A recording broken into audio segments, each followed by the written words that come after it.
Offensive line recruiting.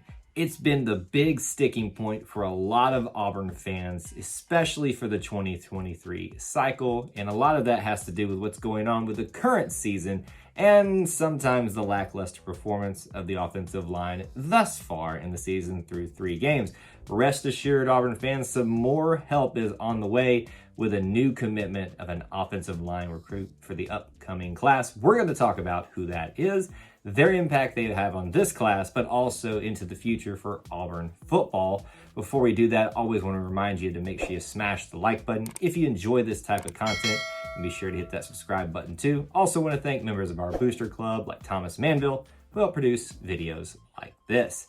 We've heard you, they've heard you, the coaches have also known that this needs to be a priority for this class, and thankfully you are now starting to see the fruits of it. Now let's not forget, Bryan Harsin has been part of this class since the very beginning, the very start, the very first recruit. So there's already been a focus on trying to make this a priority. Just because you haven't seen the fruits of that labor until now doesn't mean the legwork hasn't been going on behind the scenes. It's what we tried to stress a lot, because a lot of times we'll celebrate somebody else committing and you all are like, oh, where's the offensive line recruit?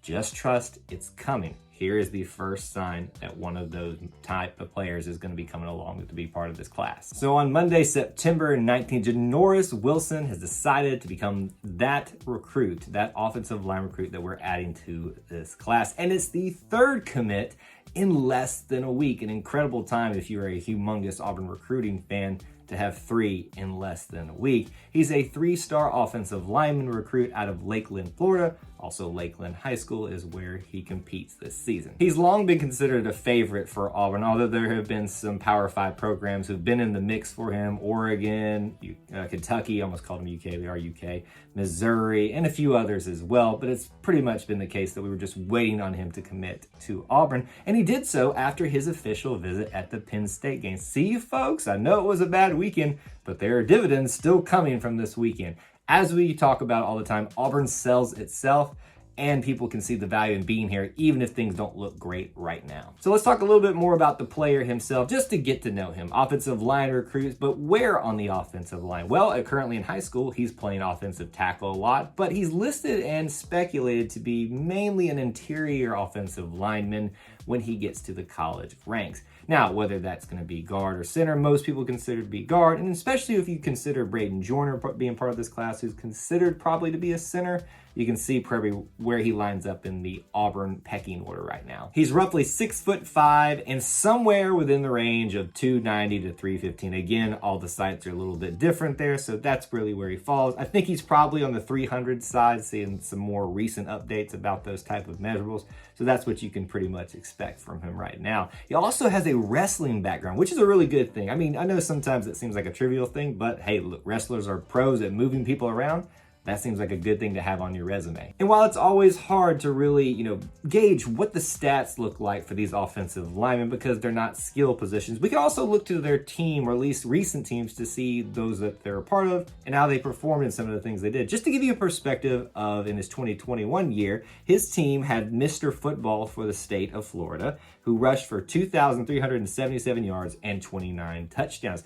Obviously, offensive line is not just the whole sport of football is a team sport, not an individual sport, but so much is the case for offensive line. So you can at least get a perspective of the type of team that he helped contribute to last year. Now let's move into the part of the video where we talk about what it means for Auburn. We'll talk about it currently and in the future. So currently we're looking at the 2023 class. This is overall the 10th commit of the class. Would have been 11 if we hadn't had to decommit, but hey, that's neither here nor there at this point. So 10 overall commits. He is the 10th. He's the 5th offensive recruit for this class, and he's also the 2nd offensive line recruit. And if you want to take that any little bit further, you can say he is the 2nd interior offensive lineman as well, but technically probably the 1st guard part of this recruiting class, because Bryan Harsin, as we addressed, will most likely be a center. At least that's the thought process right now. We've already talked about how much people have put emphasis on recruiting, and rightfully so, for this cycle for offensive line. So you're starting to begin to see that fill out right there from the inside, maybe out, with filling those outer positions.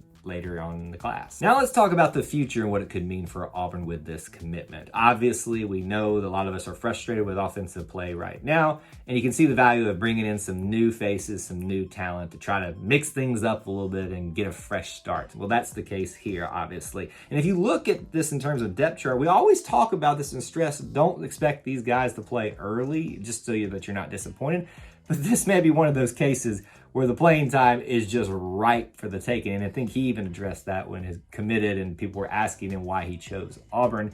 Right now, if I did my math correctly, there are 7, count them 7, starters and immediate backups that will likely be leaving after this year. And there are still juniors after that and the new ones that have already come in before them. But still, that leaves a lot of open on the depth chart for people to come in and compete for starting spots, maybe even as true freshmen.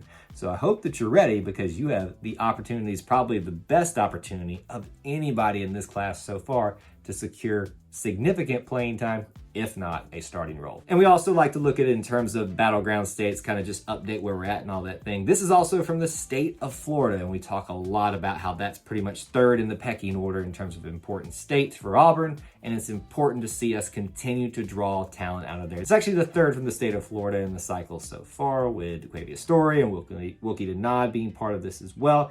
Obviously, I don't think we're going to be done in Florida, but to grab one out of the state of Florida from this particular position is very important for us. And lastly, we like to look at what it might mean for the future of the recruiting class. And obviously, we all expect and hope that there are plenty more of offensive line to come.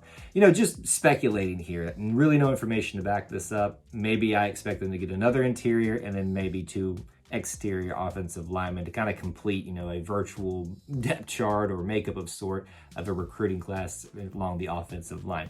Just what I would think, but hopefully they'll get as many as will come to Auburn. So there you have it. We are celebrating offensive line recruiting here on this channel. I want to know from you now, what do you think about the brand new recruit? Thoughts on him, his chances of playing early? Any of that, keep the conversation going down below. On your way out, please do make sure you smash the like button if you enjoyed this type of content. If you want more from us, be sure to subscribe along with hitting that notification bell so you don't miss any uploads or live streams.